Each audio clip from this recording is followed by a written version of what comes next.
Brock Lesnar's arrival in 2002 brought a hell of a lot of chaos. He was an impressive specimen and combination of size, speed, agility, and athleticism. Brock's potential hadn't gone unnoticed by WWF, who were desperate to bring him up to the main roster. Lesnar's D1 wrestling skills allowed for him to quickly learn about the ins and outs of pro wrestling. His debut and lead up to SummerSlam was one of the most incredible rookie stories WWE has ever told. What makes it so good is that Lesnar's push came at an extremely convenient time. In addition, it was fresh. It resembled a golden era type push for a big guy to come in and cause terror. Lesnar went from Spike Dudley and Rikishi to the Hardy Boys to Test and RVD to the big guys such as Hulk Hogan and The Rock. He felt natural. Like, why would a guy who can run as fast as the Hardys throw Big Show over his head look out of place in the main event? If anything, he would look out of place as a mid-carder. This opportunity was for the taking for Brock Lesnar. Nobody could rival him at the time. Triple H was on Raw, his face run was done, Chris Jericho's title reign was questionable, The Undertaker had just lost that title and wasn't going to be the top dog, and then there's Kurt Angle who was being prepared to win the title later on. And most importantly, Rock and Austin were gone, so there was only one choice: Brock Lesnar. Lesnar's title victory over The Rock at SummerSlam marked the beginning of a new era, and when looking at it from that time period, it looked like he was about to reign on top of WWE for several years, because he was slowly becoming the total package. His promo ability was slowly getting there, and by this time next year, he could talk. But here, he was a rookie who was effortlessly dominating. On the August 26, 2002 episode of Raw, Eric Bischoff introduced the new WWE champion. Paul Heyman bragged about telling the fans so. He's like, "Oh, I told you so." Lesnar grabs the mic, calls himself the youngest champion in history, and Heyman asked if anyone can beat him, and Lesnar responded with a no. All of a sudden, Shawn Michaels' music played, and seeing that big-ass Band-Aid will ruin your hopes. It was Triple H. Triple H went on to talk about crippling Shawn Michaels, but then the game shifted its focus to Brock Lesnar and implied that he's inexperienced before asking if he's man enough to play the game. Brock was not budging, but this wasn't his only potential challenger. The Undertaker came out as well. He told Triple H that he gets the first title shot as the #1 contender, and he asked Lesnar if he was the next big thing or the next big bitch. Triple H strikes, and they jump him. After he wanted to make it clear that he wanted the match, the Undertaker took advantage and managed to send them walking. Eric Bischoff decided to make a #1 contenders match for the title: Triple H versus The Undertaker. Lesnar during the match interfered and cost the American Badass the match, giving the title shot to Triple H. The champion was all joyous over this result, and it was revealed why. You see, Stephanie McMahon and Eric Bischoff were stealing talent, and Stephanie found a loophole to make the champion and championship exclusive to SmackDown. And so Eric Bischoff was left without a title. On SmackDown, Stephanie McMahon booked the #1 contenders match to determine the challenger for the gold at Unforgiven. Brock Lesnar, meanwhile, destroyed Matt Hardy, who had some fight in him, but ultimately that wasn't enough and he lost. He then proceeded to display that brutality that he's known for, and meanwhile, the main event was originally between Kurt Angle and Chris Benoit. Now, it's a triple threat with the newest SmackDown acquisition, The Undertaker. He won the #1 contenders match, and what Lesnar desperately tried to avoid was going to happen. At the same time, Brock Lesnar had to focus on the young upstart by the name of Randy Orton. Orton's confidence and ambition somewhat caught Lesnar off guard, but once the match set in, Lesnar shut him down. Later that night, both men went face-to-face with Stephanie McMahon moderating this encounter. Lesnar didn't really feel like talking since his accomplishments speak for themselves, but the point of Lesnar here was that everything was easy to him. He's 25 and he's done a lot. Even asked The Undertaker about his age. The Undertaker, though, saw things entirely different. From a place of experience, he saw a look of confidence on Lesnar's face, the confidence that will have you believing you could beat anybody. The Undertaker said that he's seen this exact same look for a while. He told Brock that he hasn't been tested yet. Unforgiven, he's taken him to a place like never before. He was ready to beat him up, bust him up, and if he survives, then he has something to brag about. Undertaker knew very well that Lesnar hasn't endured the big battles. Paul Heyman praised the dead man for his words, but told him that he's distracted by his family business at home. Heyman was eager to make this about family. For Lesnar, the title is family. Undertaker, though, has to take care of his pregnant wife, and Stephanie didn't want him to make things personal. Heyman, though, was all about that. He said that he'll take care of his wife, but not his unborn child, and things escalated. Good segment. I like the idea here with the lights dimmed and both men getting to hear the other speak. It made things feel big time. It felt like a huge main event that was going to happen soon. And the story was clear. Rookie who's in over his head, thinking he's good enough, and an experienced veteran who saw all of them come and go. To him, it was just another guy, except this time, he has a title. The feud was slowly heating up and turning personal. Meanwhile, Brock Lesnar had that famous match with Hardcore Holly, and after an awkward sequence, Lesnar dropped him on his neck, and Hardcore was left sidelined for a year. The Undertaker, on the other hand, had to deal with Matt Hardy. His wife was in the back, and Lesnar used this to his advantage. Heyman did one of those distractions, and Taker fell for it, and boom, Lesnar with a brutal chair shot. He ends up touching the baby and saying life's a bitch. The two men knew that doing the number on The Undertaker was going to haunt them, so they brought security. Come to think of it, it was more Heyman who was paranoid. Lesnar was spending too much time on John Cena while Heyman was telling him to hurry up. Lesnar was distracted by Absolutely nobody, and I'm not talking about John Cena. He's kind of worried about The Undertaker coming out, but he wrapped it up. Heyman was still begging him to leave, but Brock was cool staying around. Then he realized, hey, Undertaker could be in the parking lot, so why would I leave the arena and ruin the match Unforgiven? The dead man arrived at the end of the show and called out Lesnar, threatening to come after him in the locker room. Was Brock scared of him? No. He shoved Heyman out of the way and it was on. Lesnar's speed and aggression had him believing he did something, but Undertaker was going all out. Matt Hardy suddenly comes in and Lesnar goes to the outside. He takes a beating, and the champion was put under protective custody, and The Undertaker was pissed. Okay, the build for the match was intense, already personal, and it's not the best build because the story doesn't need to be that personal, but whatever. This was Brock Lesnar's ultimate test. Besting Hulk Hogan and The Rock is no easy feat, but one is old and the other was on his way out. What about the guy in his prime and is here to stay? That's the story. The promo for the match was absolutely amazing. They had the Adrenaline song by Gavin Rossdale. I think you guys may have heard it in the Triple X movie. It's hype. If you've never seen it before, you should go search this promo. It's really one of the best promos from this era of WWE. Brock wanted to mark his territory and show that he wasn't scared, but the vibe from this match was Brock and storyline had a lot to learn. The dead man took early control, and Lesnar had to rely on help from Heyman on the outside to take advantage. He was in full force though. He was benefiting from Heyman on the outside and in addition, a bloody Undertaker. But the taste of his own blood only caused the Undertaker to go super crazy. He had the match won at one point, but the ref was down and so Matt Hardy interfered. It took a last try and Lesnar took advantage, but it still wasn't enough. Heyman was slowly believing his guy was unable to put a stop to the dead man, and so was the crowd. He brought in a chair, but it wasn't even used on the right guy because the Undertaker grabbed it and went swinging. These chair shots were brutal and you expect nothing less from Undertaker. But at this point, even Lesnar was showing resiliency. He refused to let go of that title, though at this point he only had his fingertips on it. Lesnar's F5 was countered and once again the ref was involved. So he put his hands on him and caused the DQ, but it was more than the title for the Undertaker. Multiple referees tried to separate both men, but it wasn't working, and the challenger managed to hit a choke slam and things settled for all of 2 seconds because the Undertaker grabbed Lesnar and tossed him through the stage. Good match. Both men looked great, especially Lesnar, who wasn't afraid of the Undertaker and was throwing everything at him. Undertaker looked like the vengeful family man who was eager to make Lesnar pay for his sins, and with an ending like that, it was clear that this feud was far from over. Later that week on SmackDown, Funaki wanted to conduct an interview with the champion. Lesnar was asked if it was true that he refused to give the Undertaker a rematch, and he responded saying that this is a question everyone was scared to ask him, so he wanted to answer it in the ring. Funaki was excited about the interview, unaware of what's to come. He brought out the chair that the Undertaker used and Lesnar beat him up. Bro almost sent him flying to the Atlantic Ocean, even spun him like a helicopter with his F5. He followed up later that night with the Undertaker and dropped him with the belt, and he still refused to face him. Stephanie though said that the Undertaker is going to get a rematch, but with the stipulation. Heyman tried to get the stipulation out of her, but they had to wait. Meanwhile, Taker's match with Matt Hardy turned into an ambush, and Lesnar wasn't going to let him go so easily. This led to Matt Hardy scoring the victory, but the champion wasn't done. He blasted the Undertaker's hand with a propane tank, and as a result of his actions, the hand was broken. Stephanie informed him of this news, but told him that the Undertaker insisted on the rematch.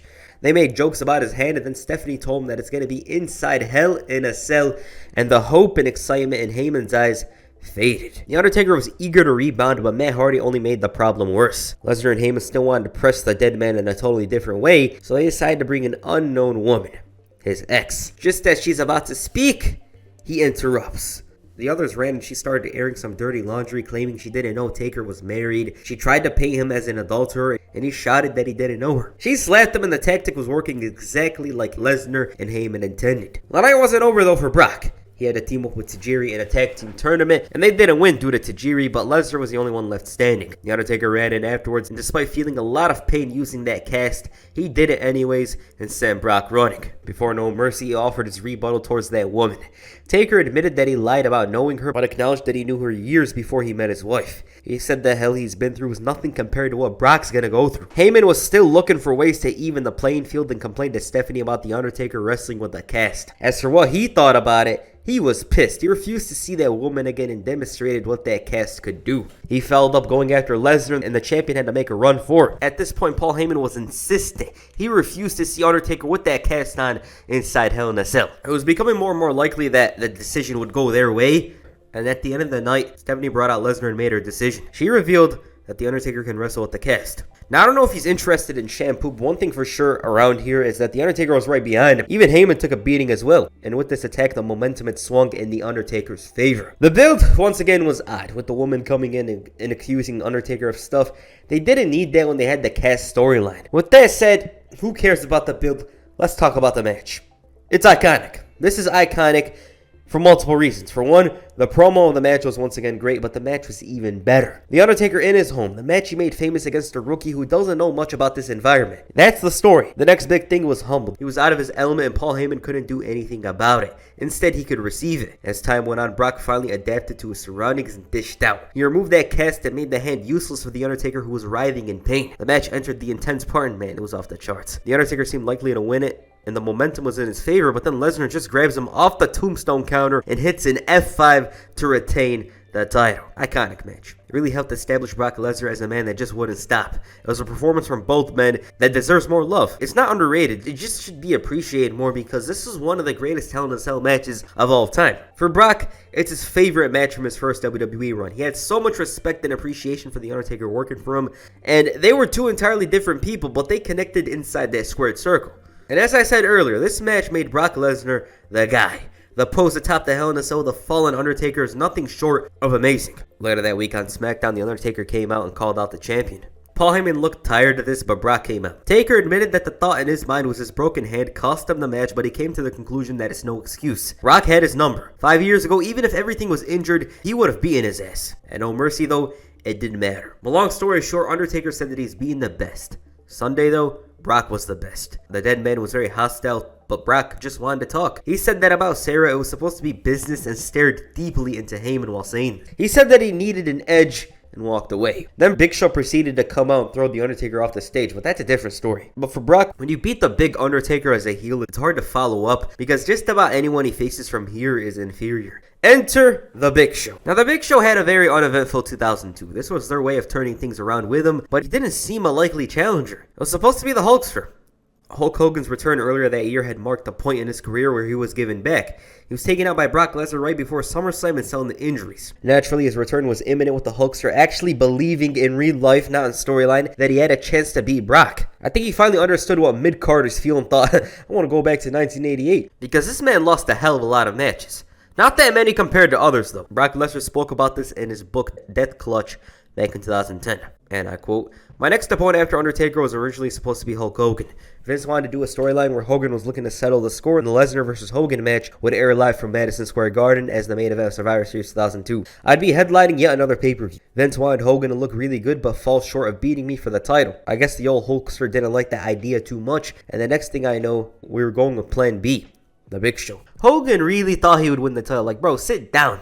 It's just crazy. Like, in the year of 2002, he got his championship run, but it's time to move forward. Like, he was always going to be around. It was just in this moment, it was Brock Lesnar's time.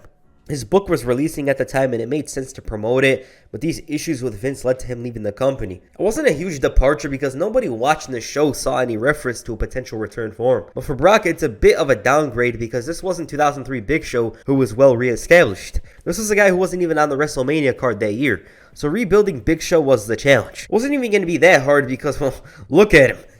The Big Show followed up by barging into Brock Lesnar's locker room, and Heyman started rambling on. He begged Big Show not to demand a title shot so soon, but Brock tossed him to the side and with zero fear gave Big Show the title shot. Paul tried to tell Lesnar that this was going to be a tough challenge because he can't use this regular offense on him. He straight up told him that he can't beat the Big Show. That's why he's an agent, to make decisions for people like Brock. Big Show, on the other hand, was provoking Brock hard to the point where he called him little man. And after the commercial break, the champion came out. This took a couple of minutes after Big Show said Brock couldn't beat him and his manager knows it, and the champion agreed with Big Show that he's a giant piece of. Big Show said that he's been advised not to beat Brock up until Survivor Series, and Taz was confused. It was clear that they were implying something. As for Brock, he had to deal with Rey Mysterio, and this is when the number one contender took advantage. He threw Rey into the crowd and dominated the champion, and he sent him through the announce table, and Big Show stood tall to end the show on top. Brock was a competitor, though, and he wasn't going to let this little issue ruin him.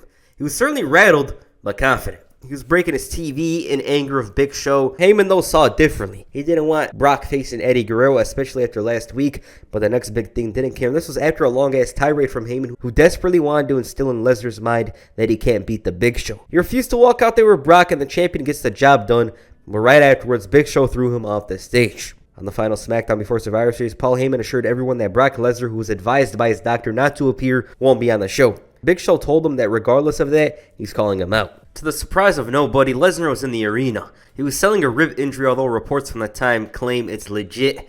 That's possibly why they cut off the time from the match, or it was just to sell the injury to make things much easier for Big Show and storyline. He got into a little argument with Heyman, who wanted to be protective of Brock but felt that he should be doing more with him. You know, the team works. He should be putting in effort and listening to him. Heyman wanted the best for him and he begged him to put his pride aside. Him going out there isn't going to end well. But Paul had an idea.